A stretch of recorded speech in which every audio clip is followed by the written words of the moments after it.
అరుదైన నాణాలను సేకరించాలని అనుకునేవారు వాటి కోసం ఎంతైనా పెట్టడానికి ముందుకొస్తుంటారు. ఉత్తరప్రదేశ్లోని మీరట్లో జరిగిన కరెన్సీ ఫెస్టివల్లో అరుదైన కరెన్సీ నాణాలు, నోట్లు ప్రదర్శించారు. ఈ కరెన్సీ ఫెస్టివల్లో 25 పైసల నాణం 8,000 రూపాయలు పలుకుతోంది.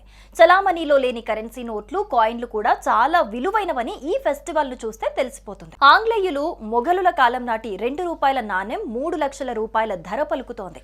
50 ఏళ్ల క్రితం 1000 రూపాయల నోటు ధర 40,000. 108 ఏళ్ల నాటి రూపాయి నోటు ధర 10,000 నుండి 12,000 వరకు ఉంది. మొఘల్ కాలం నాటి రూపాయి నోటు ధర ఏకంగా 20,000 పలుకుతోంది.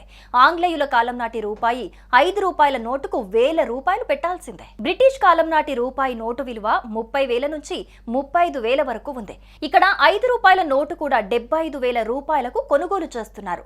ఈ కరెన్సీ పండుగలో 125, 225, 350, 400 రూపాయల స్మారక నాణాలు కూడా ఉన్నాయి. కాగా మీరట్లో ఇలాంటి కార్యక్రమం నిర్వహించడం ఇదే తొలిసారి అని కరెన్సీ ఫెస్టివల్ నిర్వాహకులు తెలిపారు. భవిష్యత్ తరాలకు చరిత్ర గురించి తెలపాలన్న చిరు ప్రయత్నమే తన నాణాల సేకరణ అభిరుచికి కారణమని పేర్కొన్నారు.